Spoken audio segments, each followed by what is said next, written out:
Welcome to today's West Coast Council meeting, live streamed, and I'll read a statement about live streaming. As the meeting chair, I give my consent for this open council meeting to be streamed live, recorded and published online in accordance with the council's live streaming policy and governance rules.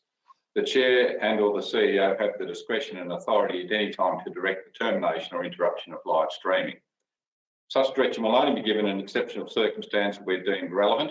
Circumstances may include instances where the content of debate is considered misleading, defamatory or potentially inappropriate to be published. Attendees are advised that they may be subject to legal action if their actions result in inappropriate and or unacceptable behaviour and or comments. Thank you. Now, the COVID-19 Omnibus Bill 2020 provision allows council meeting attendance by electronic means. The requirement of the meeting being open to the public is satisfied by the meeting being streamed live to council's internet. In the event of technical issues with the live stream, the meeting will be adjourned. Councillors are deemed as being in attendance if they can hear proceedings, they can see other members in attendance and can be seen by other members. They can be heard so they can speak. Now, I remind everyone to turn off their mobile phones or put them onto silent. And Councillor Bower, will you read the statement of acknowledgement for us, please? Thank you, Mr. Deputy Mayor. Bass Coast Shire Council acknowledges Aboriginal and Torres Strait Islander people as the first Australians and recognises that they have a unique relationship with the land and water.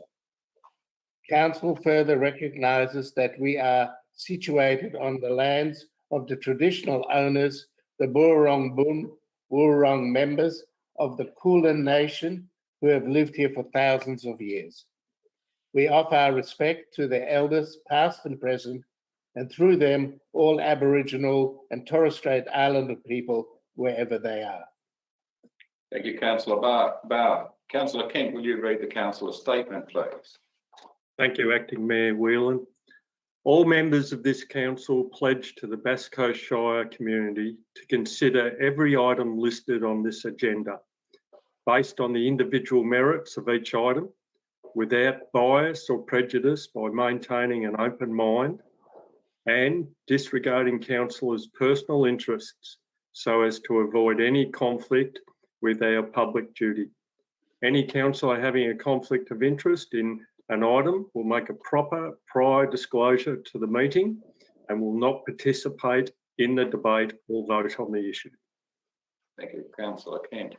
There are 6 councillors present, and we have apologies from Mayor Brett Tessari, Councillor Les Lark and Councillor David Brooks. Declarations of interest. Do any councillors have a declaration of interest to report in today's agenda? There have been no interest declared prior to this, which brings us to the minutes, and we have a resolution. The minutes of the council meeting held on the 17th of February 2021 be confirmed. Can I have the councillor move that resolution? Councillor Bower, seconded Councillor Kent. Those in favour? Against? Carried. Public question time. So how we'll do this is as chair, will read out the question and the CEO will give the answer. The first question, we have 4 questions today. The first question is from Kevin Griffin. And stage 2 of the envelope shared pathway. Will this council deliver design option 2 as was agreed and funded by council in 2019 and which provides for retention of 138 parallel car parking spaces occupying the existing road shoulders with the path alignment moved to the south in order to accommodate the expanded project footprint? And second part of that question, why did council recently remove from its website advice stating it understands the sense of frustration the community may feel now that the preferred option, which stemmed from significant engagement with the community, will not proceed in its current form? CEO. Council continues to work towards obtaining the necessary approvals to deliver this important project. The information on Council's website was updated to ensure information provided to the public is clear. Unfortunately, some had interpreted that the project was no longer proceeding, which is not the case. We will continue to provide updates to the community via our webpage. Our second question is from Gay Jolly, and it's about the transfer station on Phillip Island. What is the status, progress, including expenditure of council's CWP for a new transfer station on Phillip Island? Council has purchased land and is currently finalising the draft concept plan for a new transfer station for Phillip Island, along with the new works depot for council. Once the concept plans are adopted, council will be in a position to begin the planning permit phase of this project. We have a second question from Gay Jolly. It's on council investments. Council has ongoing investments. Would you please provide the total investment amount as of 26 February 2021, end of month? Acting CEO. As at 28th of February 2021, council held $65 million in term deposit investments and $40,000 in shares for the community bank.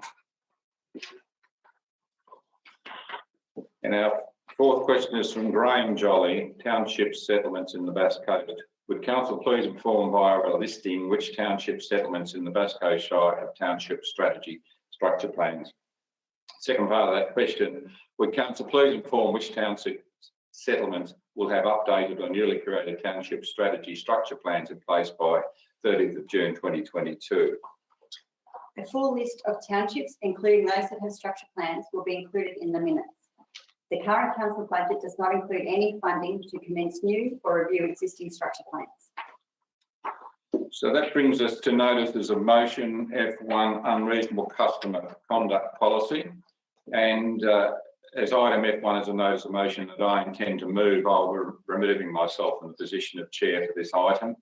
I request a councillor move the motion to appoint a temporary chairperson. Can I have a nomination? Councillor Laing. You're muted. Sorry, excuse me, Mr. Acting Mayor. Did we miss E, which was petitions, joint letters, deputations and correspondence? We did, but we'll come back to it. Okay. Thank you for reminding me. I've got the training wheels on, as you know, so thank you for that. So, And I'm happy to nominate someone?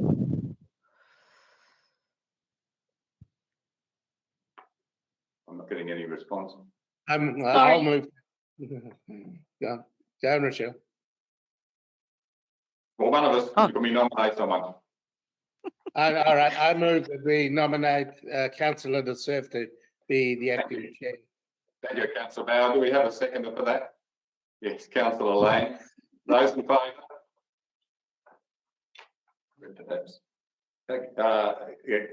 Those in favour, that's Councillors Whelan. Put your hands up, please. Councillor Lasser, Councillor Laing, Councillor Kent, Councillor Halstead and Councillor Bauer.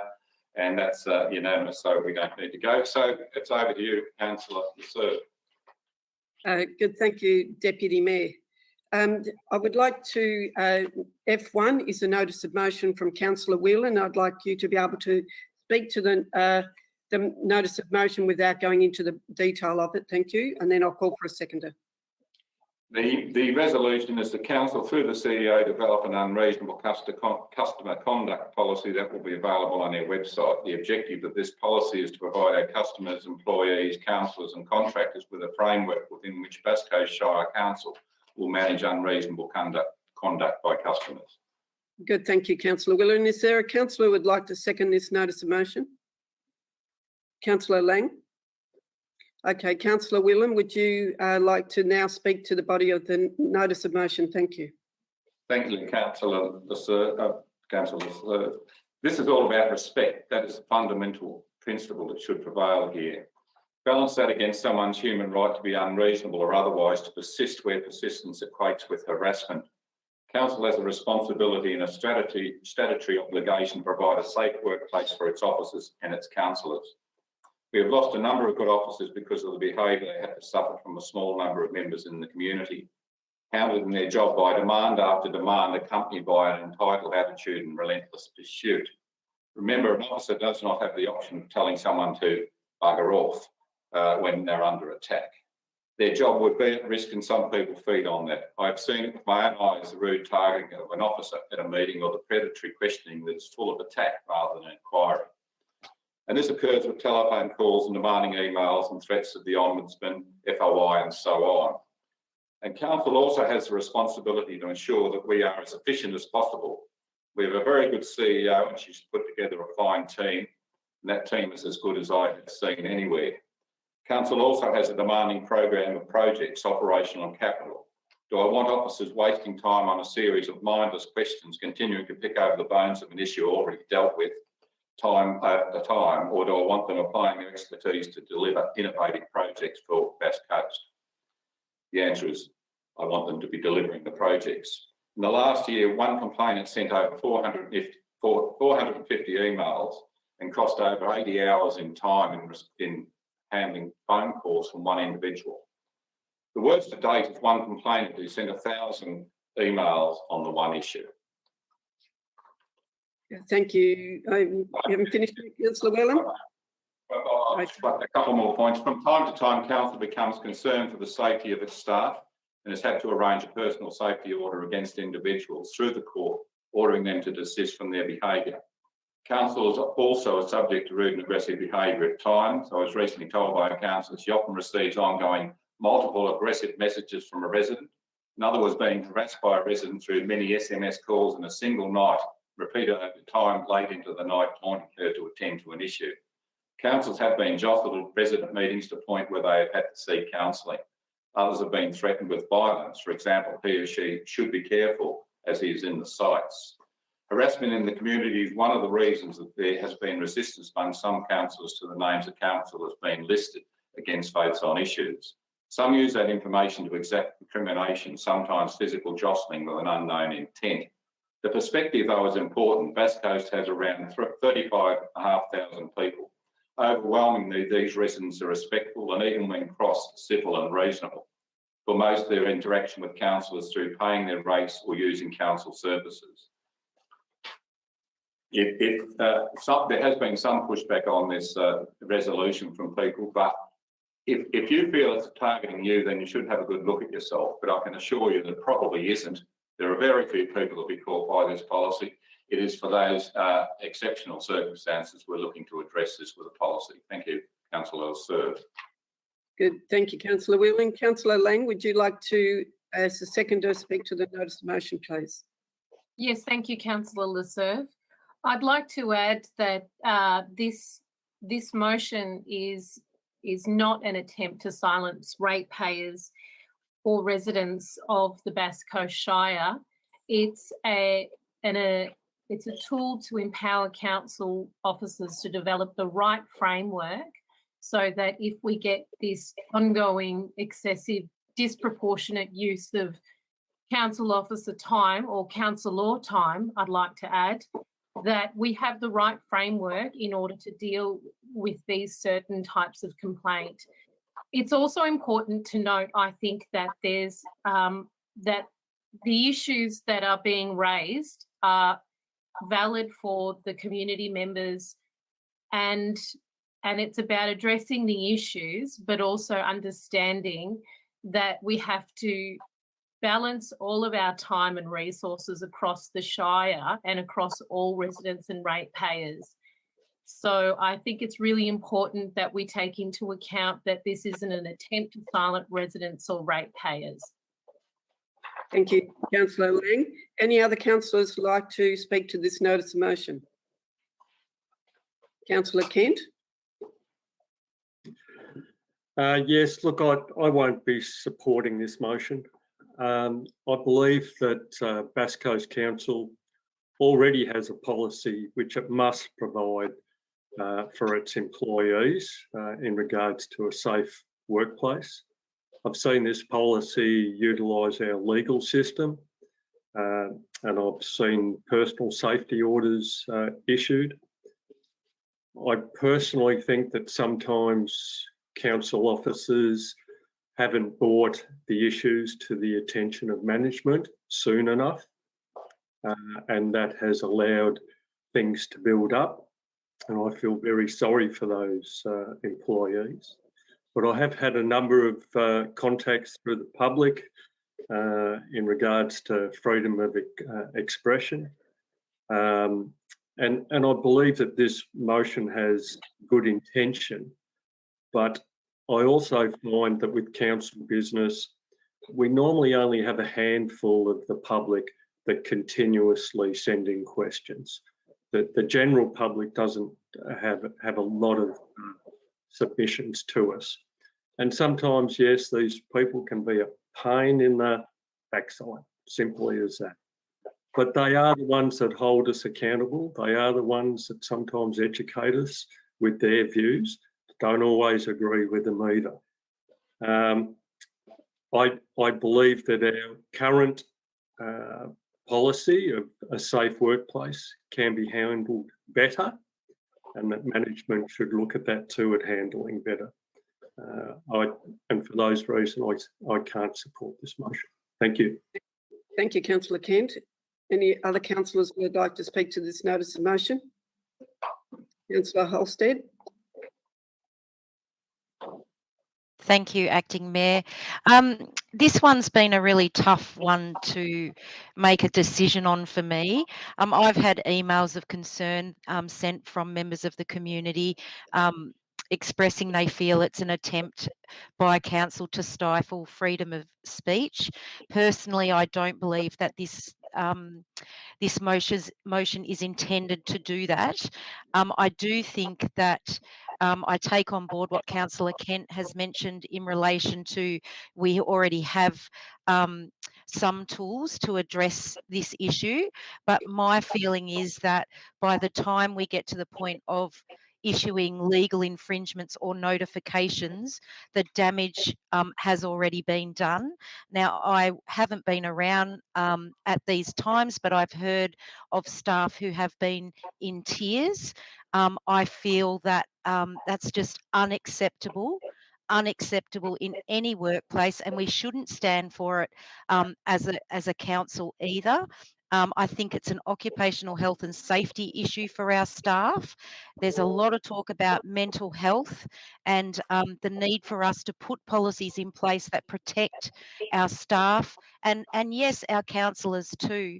Unfortunately, it's history shows in Australia that politicians, and I would put us as councillors in that group, are often an easy target for abuse, and it seems to be acceptable behaviour broadly through the community, in some parts of the community, and I think that it's incredibly wrong.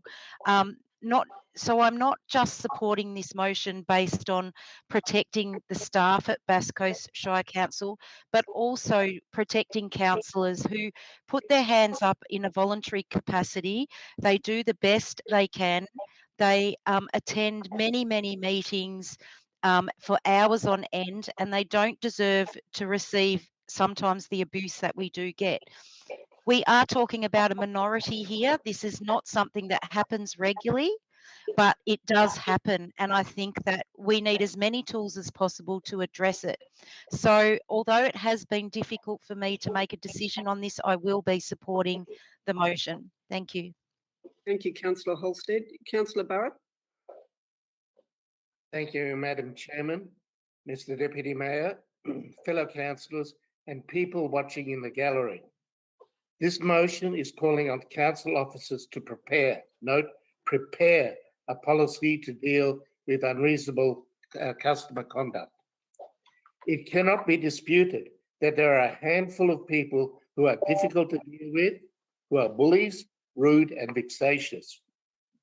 I know that some councillors will not agree with me, but being an elected official and dealing with constituents in all their forms is part of our job. However, we as councillors also have a duty of care to our CEO, whom we employ directly, and to our staff and the officers of the council. This issue walks a very fine line between OH&S versus free speech and civil liberties. I have no issues with the OH&S policy of the Shire, but as my fellow councillors know, and I think most people who are watching this council meeting would be aware, that my political past comes from the Reason Party, where civil liberties are a core value. I'm very sensitive to the way this policy can be crafted and could be used. My instincts tell me we should deal with people who are difficult to deal with, who are bullies, rude, vexatious, on a case-by-case basis. We must not cast a broad net over ratepayers, newspaper editors, TV station news editors, Facebook bloggers, or trolls, or other persons in the media.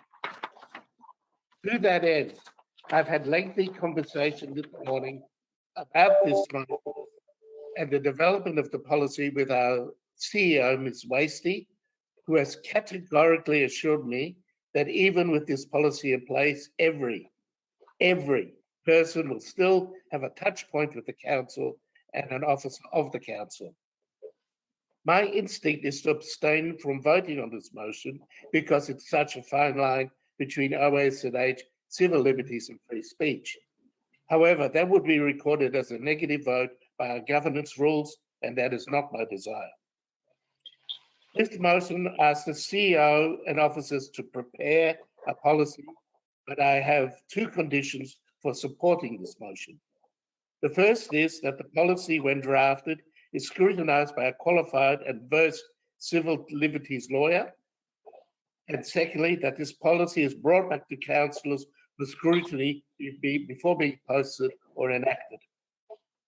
I can assure you, if this process is not done openly, the community will rightly hold us up for not being transparent and accountable, and the same people that we are trying to apply this policy to will leave Bass Coast Council open to lengthy and costly legal proceedings. If these two provisos are not met, I am foreshadowing that I will oppose the policy. Thank you, Madam Acting Chair. Thank you, Councillor Barrow. Councillor Whelan, would you like to close, please? Just briefly, thanks, Madam Chair. Yeah, look, there's no one a stronger supporter of freedom of expression than myself. It's about freedom of expression in a courteous and respectful way that is really important here. And council does have a strong obligation to its staff and to its fellow councillors to look after their well-being and to ensure that they're not being harassed. Harassment is the key to this, and it's not about it. I have no problem with people raising issues, and as I think as Councillor Bauer rightly pointed out, everyone will have a touch point with council. It'll just be managed. But across the board, if someone's worried about this policy, then they need to have a look at how they're already interacting with their fellow citizens and council as well, because that suggests they've got something in their own consciences to look to. Most people shouldn't be worried about this because this is a very few people that will be impacted by this. It's already in place in a number of councils, including major metropolitan councils, this approach. It's not an issue there. And similarly here, the echo chamber always finds that this is going to be the end of civilisation as we know it. The policy is put in place and it moves along quite swimmingly, as it has done with the media policy. If, in fact, it's overbearing and it's, as some people say it will be, then there is always the other touchstones of the Ombudsman and the like that can be resorted to, and I'm sure would be. So thanks, Madam Chair. Good, thank you, Councillor Whelan. We'll put the notice of motion that Councillor Whelan has presented to the vote. Those in favour of the notice of motion? That's Councillor Laing. For Councillor Halstead, Councillor Whelan, Councillor Barrow, and myself, Councillor Lasserve. Those against? Councillor Kent. That's carried. Thank you. Thank you, Councillor Lasserve. Now, well, thanks for Councillor Halstead for reminding me that we've got a very important item at item E, which is petitions, joint letters and deputations. So we have a resolution in relation to the Poplar Street Wonthaggi, a petition, Poplar Street Wonthaggi. Can I have a councillor move that is accepted and lays on the table? Councillor Laing, seconder. Councillor Halstead. And we'll put that, those in favour.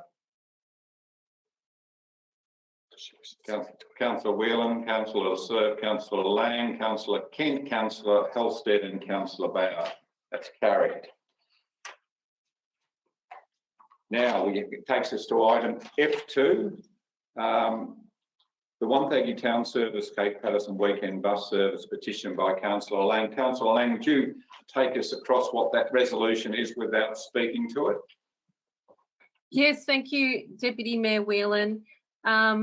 It's about getting advocacy support from the council and a letter to the minister from the seeking council support for a letter to the minister in support of a petition which was tabled in the Legislative Assembly of the State Parliament of Victoria. Thank you, Councillor Laing. It's moved. Councillor Laing, do we have a seconder? Councillor Holstead. Councillor Laing, would you like to speak to that? Thank you, Deputy Mayor Whelan.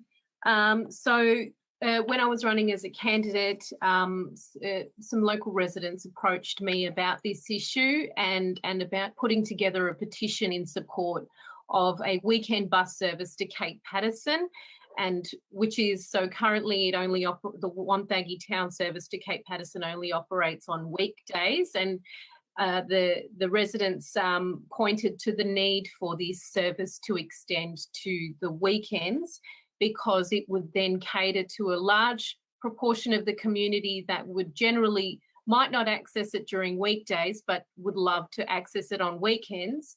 It would bring a range of benefits to the community, because it would allow people to access the beach without having to park, which is essentially the only option apart from a one-way $30 cab ride from Wonthaggi. So it would really open up the Cape Paterson community to public transport access, and potentially even stop those nagging young people who are not old enough to drive that might want to come in for some beach times, or vice versa, as a lot of young people in Cape Paterson who need to work in Wonthaggi over the weekends, not to mention the numerous people who don't have cars in both of those towns. As I understand it, Wonthaggi, 10% of the community does not have vehicles. So this weekend bus service would really open it up, and the petition received 409 signatures. I especially wanted to do a shout out to Cape Paterson resident Robert Hereward, who did a huge amount of legwork to get the signatures. Jenny Hartney, Digger and Ann, Michael and Sue Turton at the Tavern, Mitchell House, Art Space Wonthaggi, Nina DeBono, and especially State Member for Bass Jordan Crunyali, who tabled this in Parliament on March the 3rd. So I'm seeking council support to advocate for this bus service, in addition to a bus route to the Cape Estate in Cape Paterson, as well as a letter to that effect to the State Minister for Transport, the Honourable Ben Carroll. And might I add that the petition also requested an initiation of a broad-ranging review for the current bus services in the Bass Coast Shire, so across the whole Shire, to determine future needs and demands of public transport in the community, and deliver the findings of the review to the residents of Victoria. So I'm seeking council support on supporting a petition that was already tabled. So thank you. Thank you, Councillor Laing. Councillor Holstead, do you wish to speak to the resolution? Yes, just briefly. Thank you, Acting Mayor. I'd just like to say Councillor Laing has actually covered pretty much everything there that I fully support. But I would like to specifically put a spotlight on 4A, which is the broad-ranging review of the current bus services. And I put a spotlight on this particular part of the motion in support of the waterline communities who have a very limited bus service themselves at the moment.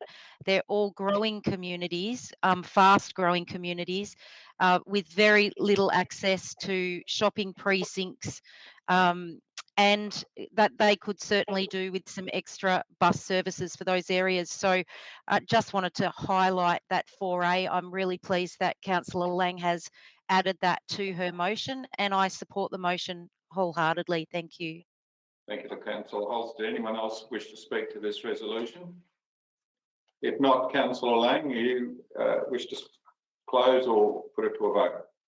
If I may briefly close, I just wanted to add there is a wide-ranging need across the Shire. It's one of those perennial problems, public transport. But what my understanding is, according to some studies, that one of the key ways to engage young people in our Shire is to increase opportunities to public transport. So I really do see council's advocacy in this space, and I think that it would be an easy, well, I'd love for the state government to do this, because in my view, it's a very easy win to extend a service that's already operating. Thank you, Councillor Laing. We'll put that to a vote then. Those in favour? That's Councillor Whelan, Lasserve, Laing, Kent, Halstead and Bauer. As carried. That brings us to Mayor and Councillor reports, and as usual practice in the virtual meetings, we will table those and they'll be reported in the minutes. And item H, reports requiring council decision. H1, planning application 200302, 7 Hereward Close Cows. I ask Mr Sturton to introduce the report. Thank you, Mr Deputy Mayor. The purpose of this report is to present planning application 200302, which seeks to subdivide the land into 2 lots at 7 Hereward Close Cows. The application was advertised and received 12 objections. The proposal has been assessed against the Bass Coast Planning Scheme and can to meet state and local requirements. It is recommended that Council issue a notice of decision to grant a planning permit for the subdivision of 7 Hereward Close Cows. Thank you, Mr Deputy Mayor. Councillor Alternate motion. Have an alternate motion. Would you like to give us tell us what that alternate motion is about without speaking to it, Councillor Bauer? Yes, that in relation to the planning permit application 200302 for the 2-lot subdivision of the land located at 7 Hereward Close Cows, Council resolves to issue a notice of refusal, and the grounds can be stated later. Okay. Is there a seconder to Councillor Bauer's alternate resolution? Seconded, Councillor Halstead. Councillor Bauer, would you like to speak to the resolution? Yes, I'll read the rest of the recommendation and then speak to it. The proposed subdivision does not respond appropriately to its surrounding urban context and therefore inconsistent with clause 15.01-5S and 21.0-4 of the Bass Coast Planning Scheme. The proposed subdivision is considered contrary to clause 21.02, housing and cows and Silverleaf Strategic Framework Plan, clause 21.08-5. As the development results in higher residential densities, having an impact on established and valued character in the area identified for minimal change. The proposed subdivision is considered contrary to clause 56.035 C6 neighbourhood character. The proposed subdivision is contrary to the decision guidelines of clause 65.02 general provisions with respect to the subdivision of land. Fellow councillors, people who buy into an area for ambience which is partly created by the size of the land and the aesthetics of the environment. This development is an opportunistic subdivision of a corner block, and the 12 letters of objection bear testament to this. The result of passing this application would create one block of 602 square metres and one of 539 square metres, neither block maintaining the ambience of the generous blocks of 1,000 square metres and being deleterious to the original intention of the estate when it was created. In Melbourne, an estate like where Hereward Close is situated would have an overlay to protect it. It is well overdue and incumbent on councillors to introduce these caveats. As we now have set boundaries, more and more of these applications will come before council. If we allow the continual chopping up of land sizes, the island townships will eventually not look like ripe tomatoes, but more like a tin of diced chopped tomato.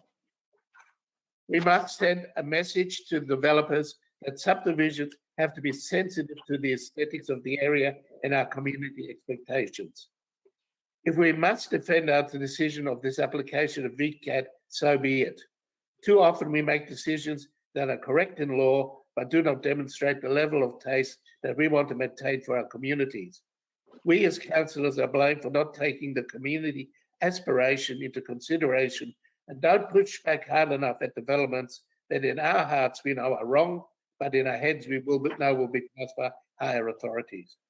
We have spent more money on less significant issues than fighting for our constituents for the ambience and aesthetic of our island. I commend this motion for debate. Thank you, Councillor Bauer. Councillor Holstead.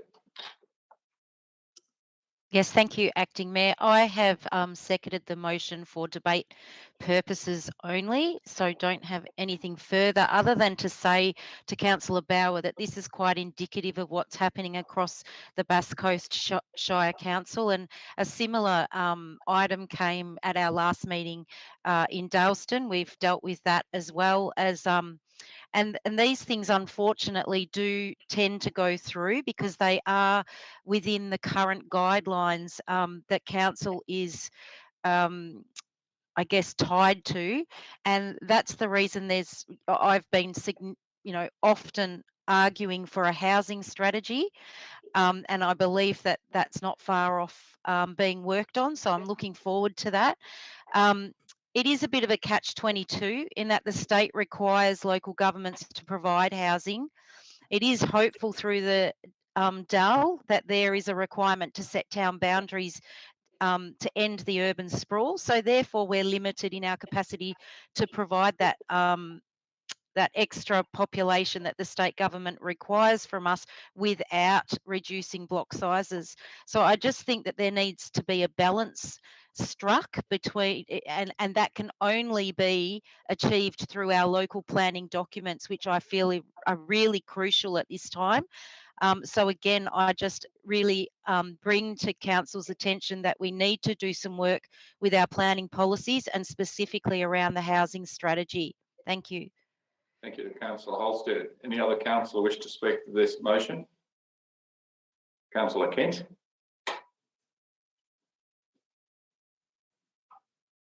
Thank you for that. Look, the three councillors from Western Port Ward have been fighting a long time for issues like this, and we've been fighting for a minimum of 500 square metres minimum, and this application falls right into that. So it's very hard for me to vote in favour of it. We talk about the ambience and aesthetics of this area, and if everyone looks at the overhead photograph, yes, there is got like 1,000 square metre blocks, but if you have a look at them, at each individual property, you'll see that they're very large houses, and also most of them have fairly large sheds, taking up just about the whole of the blocks. So the ambience is large houses and use all the land. It's not as if we're talking about a whole lot of vegetation here as the norm. It's not. It's been removed there. We've got some corridors of vegetation there, but that's nothing to do with the actual neighbourhood there. I'm not going to ask for expert evidence from the planning department because I know the answers already.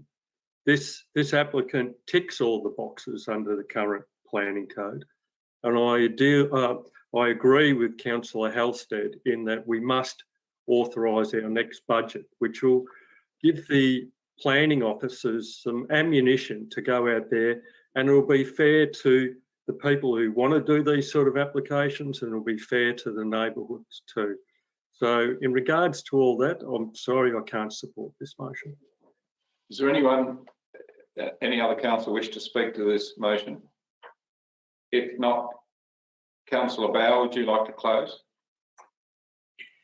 Thank you, Deputy Mayor. As Councillor Kent and Councillor Holster said, it is a planning issue, and the reason I've raised this alternative recommendation is to highlight the planning issues for our shire. And on that note, I will ask you put it to a vote. Okay. Those in favour of this alternative motion, raise their hands. Sorry. So against? Oh, I should have said, so let's take a step back. I've got the training wheels on still. Those in favour? Councillor Bauer. Those against? Councillor Whelan, Councillor Lasserve, Councillor Laing, Councillor Kent and Councillor Holstead. The motion is lost, which brings us back to the substantive motion of H1. Is there anyone to move H1, the motion, as indicated in the agenda? That's moved by Councillor Holstead, seconded. Councillor Kent. Councillor Holstead, would you like to speak to that motion?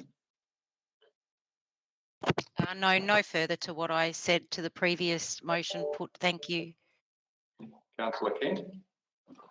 Apart from the fact that I have communicated with the applicant and they're looking forward to building a eco-friendly dwelling there, and I look forward to them accomplishing that. Thank you. Is there anyone against this resolution? Not, I'll go back to Councillor Holstead. Do you want to close? Thank you, Acting Mayor. No, put to the vote. Thank you. Okay, those in favour of this motion, raise their hands. Councillor Whelan, Lasserve, Laing, Kent and Holstead. And against? I'd like to be an abstention, please, Mr. Chairman. Yeah, Councillor Bauer. It's carried. Which brings us to H2, Planning Amendment 100101A.1, extension of the Banfields aged care facility at 192 to 198 Thompson Avenue, Cowes. I ask Mr. Sturton to introduce the report. Thank you again, Mr Deputy Mayor. The purpose of this report is to present planning application 100101A-1, which seeks to develop the land for alterations to the existing Banfields aged care facility, alterations to road access and removal of part of an existing covenant. The land is located at 192 to 198 Thompson Avenue, Cowes. The application is advertised and received one submission, which was not an objection. The proposal has been assessed against the Bass Coast planning scheme and found to meet state and local requirements. It is recommended the council issue a notice of decision to grant a planning permit for the works proposed in planning application 100101A-1. Thank you, Mr. Deputy Mayor. Thank you, Mr. Sturton. Do I have a councillor move that motion? Councillor Holstead, seconded. Councillor Kent. Councillor Holstead, would you like to speak to the resolution motion? Only that I think it's an exciting time for Banfield Aged Care facility, and yeah, I've got nothing further to add than what's in the report, so I'd put it to a vote. Councillor Kent, you wish to speak to the motion? Only noting that it had to come before us because of the in excess of $3 million. And look, we've got an ageing population, and we'd be amiss if we didn't provide opportunities like this. Any other councillor wish to speak to this? And I know Councillor Holstead's indicated a preference to go to a vote, so if you're still happy with that, those in favour, raise their hands. Councillor Whelan, Councillor Lasserve, Councillor Laing, Councillor Kent, Councillor Holstead and Councillor Bauer. It's carried. Which brings us to H3, Wonthaggi Activity Centre Plan and Access and Movement Study, Adoption and Implementation. I'll ask Mr. Sturton to introduce the report. Thank you, Mr Deputy Mayor. I'm excited to present the Wonthaggi Activity Centre Plan incorporating the Wonthaggi Access and Movement Study to Council for adoption. The Activity Centre Plan seeks to reinforce Wonthaggi as a regional centre for Gippsland and transform the urban environment to place priority with the pedestrian, increase public space, stimulate the local economy and promote sustainable transport options. The Activity Centre Plan was consulted upon in 2019 and received 39 submissions and 35 online comments. The recommendations of the plan include priority intersection upgrades that make traversing the centre easier, a landscape plan for Apex Park, streetscape upgrades to McBride Avenue and Graham Street, a master plan and redevelopment of the former McBride campus of the Wonthaggi Secondary College site, and ongoing transport studies and advocacy pertaining to freight routes, public transport reviews and parking studies. Thank you, Mr Deputy Mayor. Thank you, Mr. Sturton. I have a councillor move the resolution. Councillor Holstead.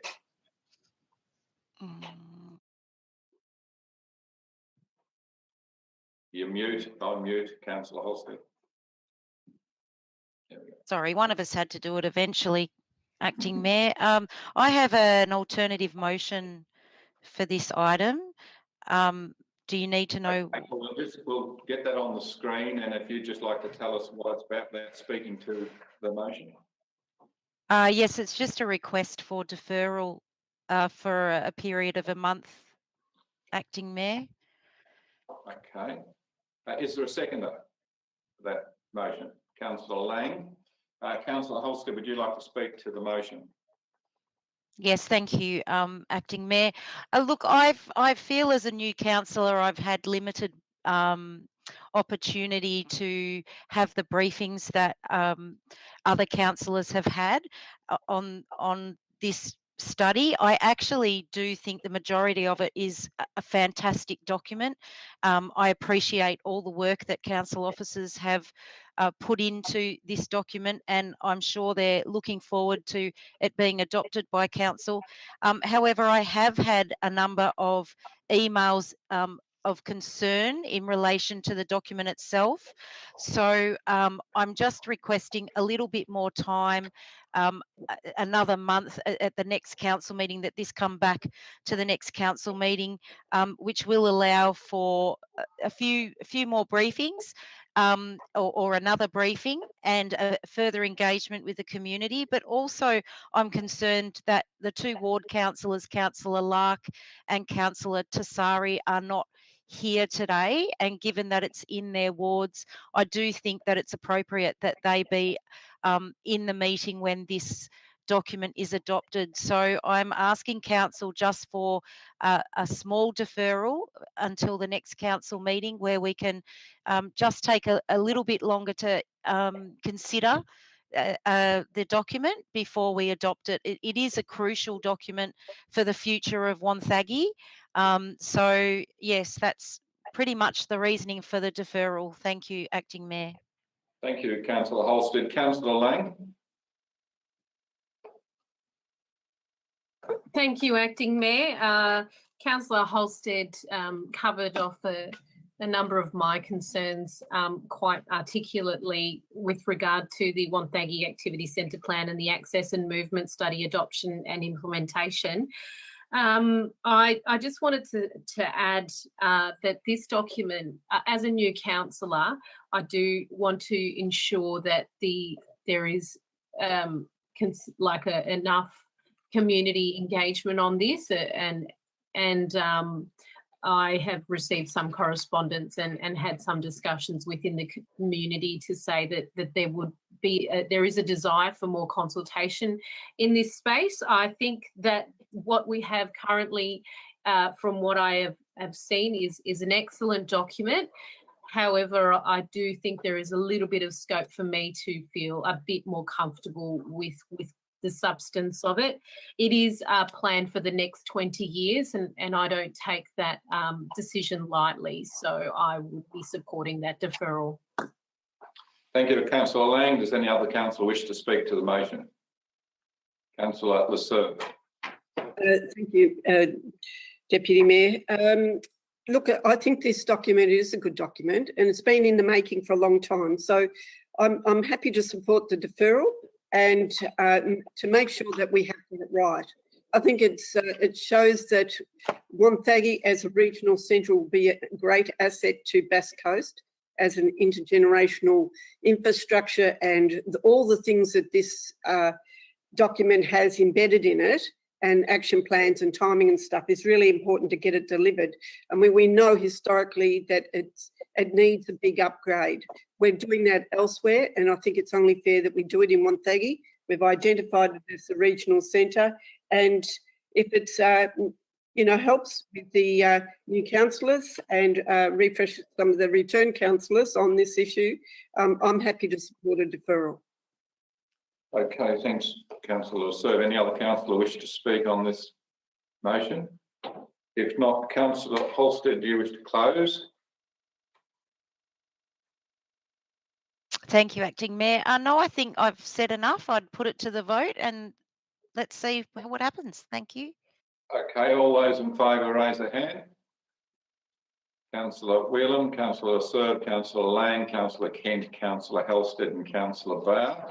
That's carried, which brings us to item H4, grant funding submissions, and we continue the Mr Sturton show, who will introduce the report. Thank you, Mr Deputy Mayor. The purpose of this report is to seek formal council endorsement to apply for a range of grant funding opportunities. In order to maximise council budgets and return greater outcome for the community, it is proposed to apply to the following grant programs: the Building Better Regions Fund, the Cowes Cultural and Community Centre, the Growing Suburbs Fund, the Guy Road Shared Park, Guide Park Regional Play Space, Cowes Activity Centre Upgrade and Wonthaggi Activity Centre Upgrade, and the Living Libraries Fund for the Cowes Cultural and Community Centre. Success in either of these grant rounds maximises the opportunities in each of these identified projects. Thank you, Mr Deputy Mayor. Thank you, Mr Sturton. We have a mover of that motion, Councillor Kent, and seconded Councillor Halstead. Councillor Kent. Thank you, Acting Mayor. The door has been opened for us to apply for funding for $5 million for these 4 projects. I must emphasise that none of these projects are being held up. They will all go ahead. But if we get this funding, it will save us $5 million in total. And the way I look at it is, what can we now do with that $5 million too? So to me, it's a win-win situation. We have got nothing to lose and everything to gain from applying for this funding. I've seen the applications before put together by our council officers, and they are always of a very high quality. So I'll commend them now for their work that they will be doing in these applications. And I look forward to the federal and state governments giving us the thumbs up and looking after regional areas. That's about our time. Thank you. Thank you, Councillor Kent. Councillor Halstead. Hear, Councillor Kent. I think it's really exciting that we've got an opportunity to apply for these funds and for all of the projects that are definitely needed amongst Bass Coast. I too commend the work of the officers. They're always keeping their eyes peeled for grants, and they're snapping up opportunities and advocating hard for facilities for Bass Coast, which right now we are really desperate for.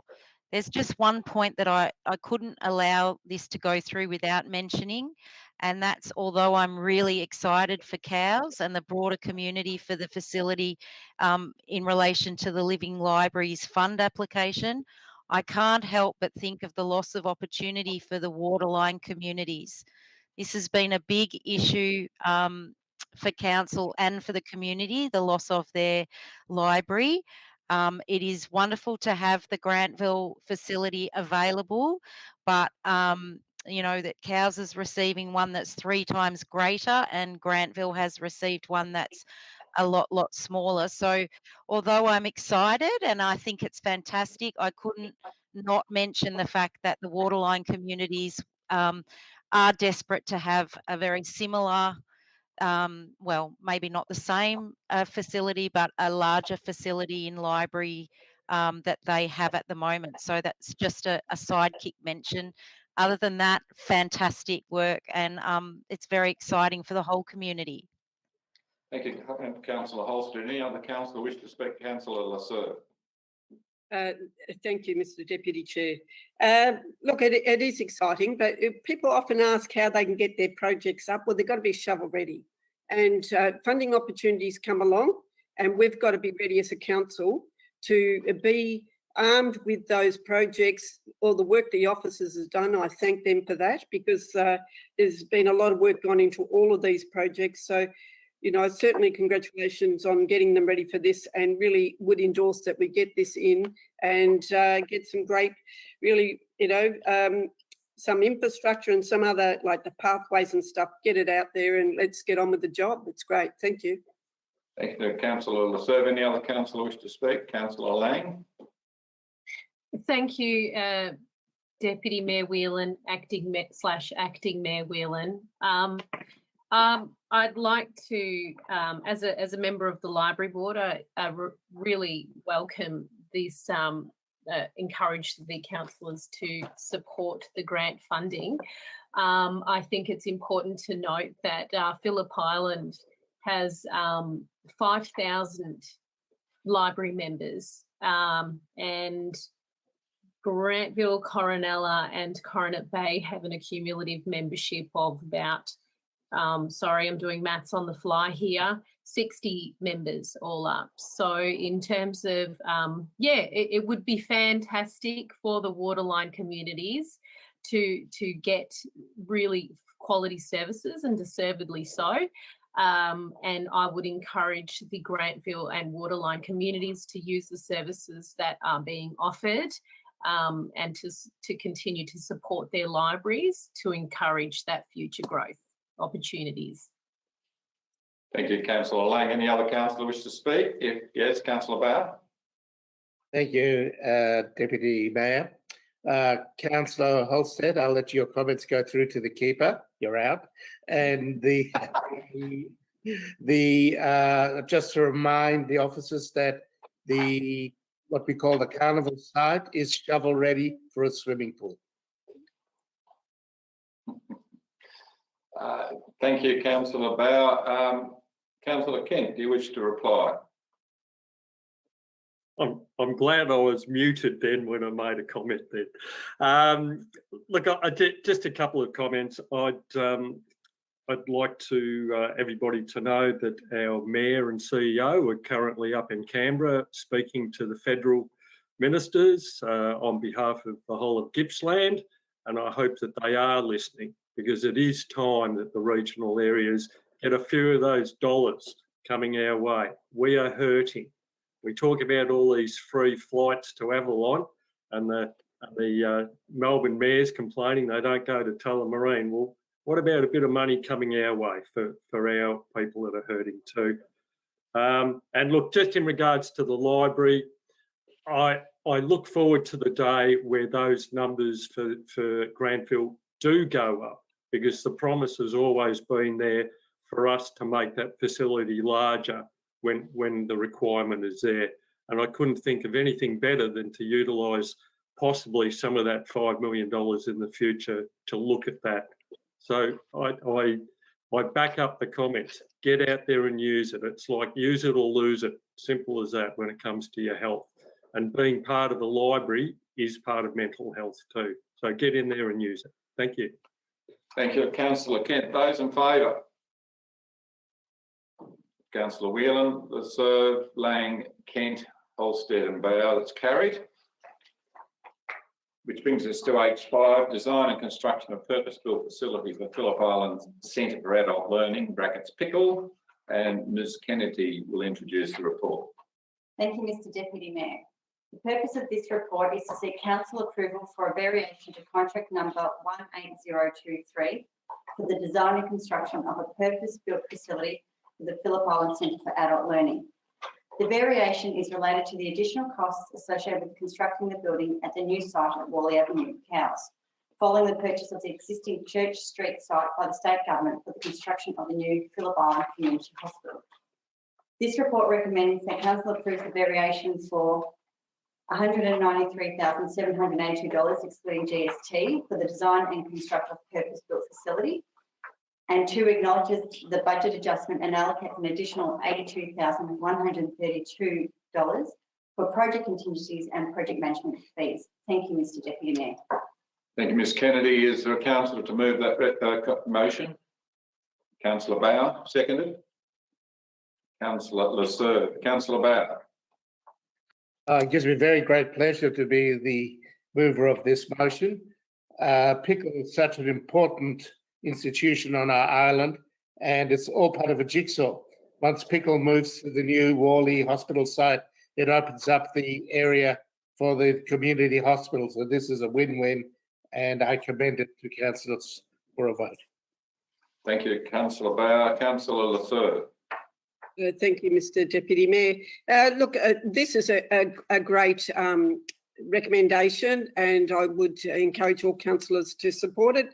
It's been a long time coming, and there was a bit of a pause in the middle where we had agreed to fund the new Pickle Centre on where the current site is, and then it became apparent that the medical hub was next door, and that's also where the hospital, the community hospital facility should be. So it just made sense. So, like Councillor Bauer said, this is just a part of that jigsaw of getting this right. And, I really, my background is community development, and through Pickle and other community centres in Bass Coast, they do a lot of great work in our community from, it's not about adult education, but it's all those support services that if you don't get them out of those community centres, they've got to go over to the valley to get. So it's critical that we get this right, and good on them and council for partnering in it.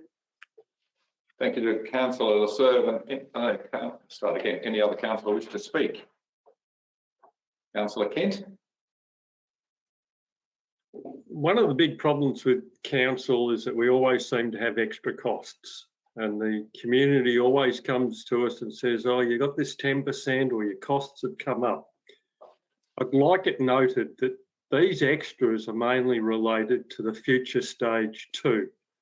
And you'd be mad not to be planning for that at the start. If you're going to do your storm water, make it so it will accommodate the stage 2. Do all your planning right now. The future, looking at a commercial kitchen. Pickle in regards to the COVID and the amount of meals they produced every week, they should just be so highly commended. And how can you do that without something like a commercial kitchen? So, I just put it out there for the public. It would cost us a lot more money in the future if we just didn't consider stage 2 right now. And from what I'm seeing, Pickle deserves stage 2 in the future too. They just give so much back to us. Thank you. Thank you, Councillor Kent. Any other councillor wish to speak on this? If not, Councillor Bauer, do you wish to close? Thank you, Deputy Mayor. When I was standing for election for being a councillor, I was taken on a tour of Pickle, and the one thing that I'll probably get very emotional now. The one thing that really shocked me was when they opened the fridges and showed all those prepared food for the people that were disadvantaged on the island and surrounds. They turned nobody back. And this move to go to this new site and help them for the whole community is such a great thing. People have to remember that the island and the waterline townships are more than just surf, sun, and good times. There are real people involved, and we have to support this institution so they can help those people. I commend this resolution to a vote. Thank you. Thank you, Councillor Bauer. Those in favour? Councillor Whelan, Councillor Lasserve, Councillor Laing, Councillor Kent, Councillor Halstead and Councillor Bauer. That's carried. That brings us to 8.6, West Gippsland Library's review of local law, and I ask Ms Kennedy to introduce the report. Thank you, Mr Deputy Mayor. The purpose of this report is to seek council endorsement for West Gippsland Library to make 2 new local laws. The review included splitting the former meeting operations and use of libraries local law into 2 local laws. The first one being the proposed meeting procedures local law, and the second one being the operation and use of library services local law. The review provided clarification and modern wording, updated definitions, new formatting, minor additions to the CEO's authorisation, inclusion of board members to participate via electronic means, inclusion of public participation section, and clarification of what constitutes a vote. Following the completion of the public consultation process, which occurred from the 17th of September to the 6th of November 2020, of which no submissions were received, the West Gippsland Library Board intends to adopt the 2 new local laws and now requires council's endorsement prior to board adoption. Thank you, Mr Deputy Mayor. Thank you, Ms Kennedy. Can I have a councillor move and second the report? Councillor Laing moves. Councillor Lasserve seconded. Councillor Laing.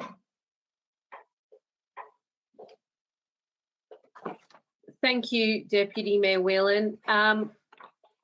So a lot of this is administrative and for clarity and ease of understanding.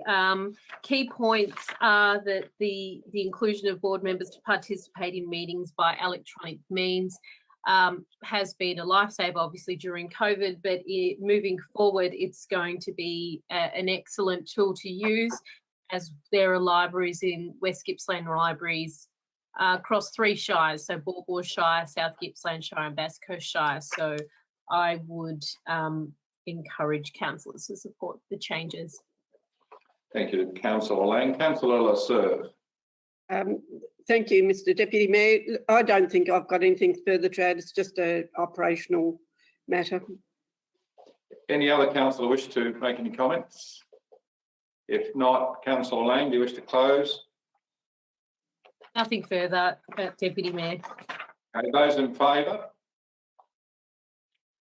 That's Councillor Whelan, Councillor Lasserve, Laing, Kent, Halstead and Bauer. It's carried.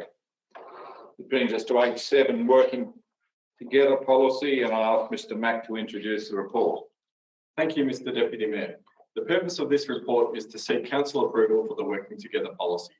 The Working Together policy recognises that councillors, employees, contractors and volunteers all work together for the Bass Coast Shire Council. The policy outlines the professional behaviours expected and the types of behaviours that are not tolerated.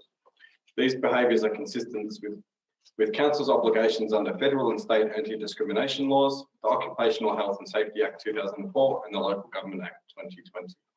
The policy has been reviewed with minor changes since it was last adopted in 2017. The updated policy is recommended to council for adoption. Thank you, Mr Deputy Mayor. Thank you, Mr Mack. Can I have Councillor move and second the report? Oh, sorry, the motion. Councillor Lasserve, Councillor Kent, Councillor Lasserve. Thank you, Mr Mayor. Deputy Mayor. Look, I think this is a refresh. It's just a review of the current policy and it's just been updated. So I think it stands, and I think it's something, unfortunately, it's fortunate that we have to have these things in place, and it helped guide the way we deal with difficult matters. Thank you, Councillor. So, Councillor Kent. Yes, I've got the same view. It's like everything, things change over time, and our behaviour 20 years ago, we wouldn't get away with that now. So just as everyday human beings, we've got to respect each other, and we can see what's in the media for the last few weeks. We have changed, and we've changed for the better, and we can get a lot better in the future too. So this will be looked at again in another 4 years. And look, it is only a piece of paper, and my honest belief is that we shouldn't need a piece of paper to tell us how to behave. But unfortunately, some of us do need a reminder from time to time. But I can tell you, the councillors that we've got are of such a high standard, as same as our officers and employees. So it's there anyway. If there's doubt, we can fall back on it. Thank you. Thank you, Councillor Kent. Any other councillor wish to speak? If not, Councillor Lasserve, do you wish to close? I'll just close as the recommendation stands. Thank you. Okay, those in favour, raise their hands. Councillor Whelan, Councillor Lasserve, Councillor Laing, Councillor Kent, Councillor Halstead and Councillor Bauer. It's carried. Which brings us to H8, Council Support and Resources Policy, and I ask Mr Mack to introduce the report. Thank you, Mr Deputy Mayor. The purpose of this report is to present the draft Council Support and Resources Policy to Council. The draft Council Support and Resources Policy sets out the resources and level of professional support Council will provide to councillors and members of delegated committees. At the 17th of June 2020 Council meeting, Council adopted its Council Support and Resources Policy to ensure compliance with the Local Government Act 2020. When preparing the policy, there was a strong focus on ensuring that it met the legislative requirements. The application of the policy over the last 9 months has highlighted areas that require additional review, including personal vehicle use, official role, ticketed events and attendance of partners. The draft policy incorporates changes to clarify these matters. The Council Support and Resources Policy 2021 is recommended to Council for adoption. Thank you, Mr Deputy Mayor. Thank you, Mr Mack. Have a Councillor Lasserve, do you wish to move the motion? Do I have a No, second? Mr Deputy, I've got an alternate motion. Okay, we'll put that on the screen.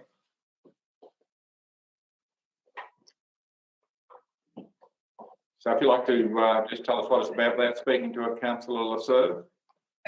Thank you. The council deferred the consideration of the councillor's support and resource policy to a future council meeting to allow for further consultation with councillors.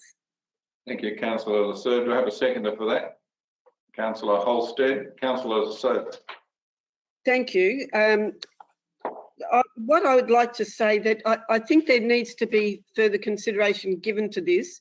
When you read the policy regarding the use of private cars, I think that there needs to be further discussion within that policy regarding that matter. I'll give you an example of that. A lot of our councillors attend different meetings or appointed delegates to committees, and speech is one of those. Now that's a meeting that can go from, across New South Wales, coastal areas down to across Gippsland. So there was a per kilometre distance included in that. So I think there's just an opportunity here now that all councillors get together and review the policy and make sure that we're all very clear about the framework around it. Thank you, Councillor Lasser. Councillor Holstead. Thank you, Acting Mayor.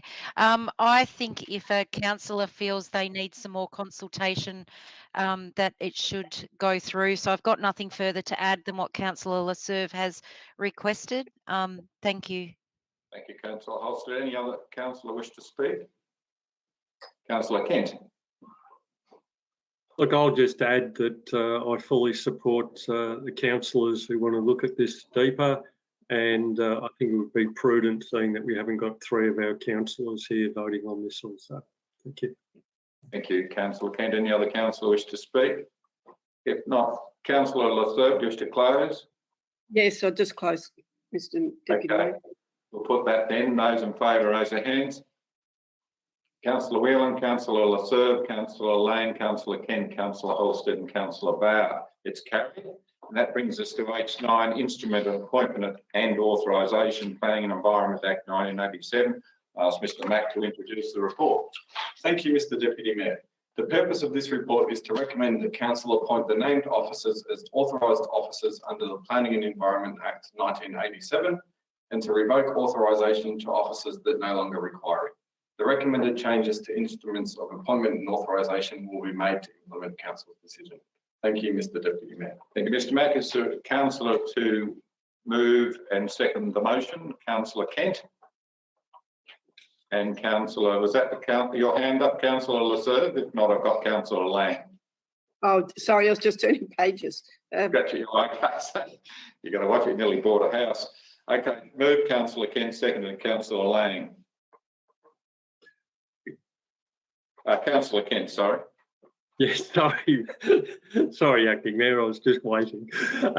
Look, this is a simple one. This is where the authority has to go to the person named carrying out the duties, and it doesn't go to the position. Without the authority, they can't do their job. So purely a simple one. Thank you. Thank you, Councillor Kent. Councillor Laing. Nothing further to add. Does any other councillor wish to speak to this motion? If not, Councillor Kent, we'll put it. Those in favour? Councillor Whelan, Councillor Lasser, Councillor Laing, Councillor Kent, Councillor Halstead and Councillor Bauer. It's carried, which brings us to H9, Adopt Fees and Charges. I'll ask Mr Formalter to introduce the report. Thank you, Mr Deputy Mayor. The purpose of this report is to obtain council endorsement for the 21-22 fees and charges proposals. Officers have, following last year's pandemic-related freeze on increases in fees and charges proposed, a catch-up increase this year to restore the proportion of council revenue generated from user charges compared to general rate revenue. Fee increases and adjustments to statutory fees and charges that are set by the state are not detailed in the attachment, as the recommendation is for council to endorse these in accordance with state government direction following the expected adoption of the state budget in May 2021. Thank you, Mr Deputy Mayor. Thank you, Mr Philmalt. Can I have a councillor move and second the motion? I see Councillor Bauer, I think first, and Councillor Holstead. Councillor Bauer. Thank you, Deputy Mayor. I've seen how the financial officers and Mr. Phillip has put this together. We had extensive briefings, and they should be commended on the job they've done, and I salute them, and I have nothing further to add to it. And, Councillor Bauer. Councillor Holstead. Nothing further to add. Thank you, Acting Mayor. Thank you, Councillor Holstead. Does any other councillor wish to speak to the motion? Councillor Kent. Yes, Acting Mayor, I'm just wondering if we could have a council officer comment on our hardship policy and any increases in regards to business increases, as that would be a fear of the community. You clear on the question, Mr. Phillip? Yes, Mr. Deputy Mayor. So I'll take it there are two questions there. The first question relates to Council's financial hardship policy. We have a financial hardship policy that was put in place specifically for the pandemic last year, and that is scheduled to sunset at the end of June 2021. Under that financial hardship policy, ratepayers who are experiencing significant financial hardship, e.g. through the loss of employment, may apply for deferment of their rates without any interest up till June 2021. The second part of Councillor Ken's question related to business fees. So last year, Council waived certain business fees, for example, the footpath trading fees. This year, we have reinstated those footpath trading fees. However, they've been set at a level equivalent to what they would have been last year. So they effectively has been a freeze on those fees. Thank you, Mr. Deputy Mayor. Councillor Kent.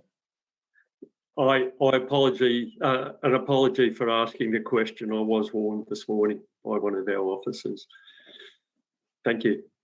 You have nothing further to say. Okay, any other councillor wish to speak to this motion? Councillor Laing. Councillors, as just echoing what Councillor Bowers said about this motion, councillors went through the whole itemised list of fees and charges. So we have had lengthy discussions and consultation among ourselves to discuss the suitability of these fees and charges. Okay, thanks, Councillor Laing. That's just about everyone, I think. Is Councillor Bauer, do you wish to close? yes, just in closing, I will say that the note that there has been that some fees and charges have been brought back has effectively been a freeze, and I think it's commended on the financial department. They were able to do that and maintain the standards that we're used to, and I think that's really great. And on that note, I commend the motion to a vote. Thank you, Councillor Bauer. Those in favour? Councillor Whelan, Councillor Sir, Councillor Laing, Councillor Kent, Councillor Holstead and Councillor Bauer. It's carried, which brings us to statutory reports. And can I have a resolution to move agenda items 1.1, 1.2, 1.3, 1.4 and 1.5 of the block? Councillor Sir, Councillor Kent. We put that, don't we? Those in favour? Councillor Whelan, Councillor Sir, Councillor Laing, Councillor Kent, Councillor Holstead and Councillor Bauer. That's carried. Does any councillor wish to discuss any of the reports or any item within the reports? If not, if we move... Sorry, Acting Mayor. I just had a question. I'm sorry. I just did have a question in relation to 1.1. I understand there was a meeting of the Island Ward councillors in relation to the Cows Cultural Community Centre, and given that it's quite a large project, I just wanted to point out that if possible, all councillors in the future could be invited to such meetings to ensure that we're all across what's happening at with the cultural centre. We'll take that on notice. I think what you're referring to is the project control group, and it's reporting its minutes. But I take the point that we need to keep all councillors up to date with that very important project. Is that your point? Yes, thank you, Mr Acting Mayor. Thanks, Councillor Holstead. Councillor Kent. I just wanted to mention, being a councillor for Western Port, that the contracts awarded include the replacement of the Kilcunda foreshore and Harold Hughes toilets, and also the master plan for the Bass Coast Dinosaur Trail has been awarded. So I think the community would love to know that. There is something about a Cowes public realm improvement plan, but I'll leave that to another councillor. And I'm sure that last one is particularly important, Councillor Kent, but would any other councillor wish to ask any questions or comment on any of the reports? If not, we have a resolution, the recommendation attached to agenda items 1.1 through 1.5 be adopted. Can I have a mover and a seconder for that motion? Councillor Bauer, Councillor Laing. Those in favour? Councillor Whelan, Councillor Sir, Councillor Laing, Councillor Kent, Councillor Holstead and Councillor Bauer. That's carried. Is there any urgent business? No urgent business notified. Which brings to an announcement. Next meeting of Council. Council is monitoring and implementing this COVID-19 pandemic response and restrictions set out by the state and federal governments. Council will be pausing community connection sessions. Next council meeting will be held virtually on the 21st of April 2021, commencing 1 p.m. We open to the public via live stream. Thank you for watching the live stream of Council's meeting. The meeting will now be closed to the public and will end today's live stream.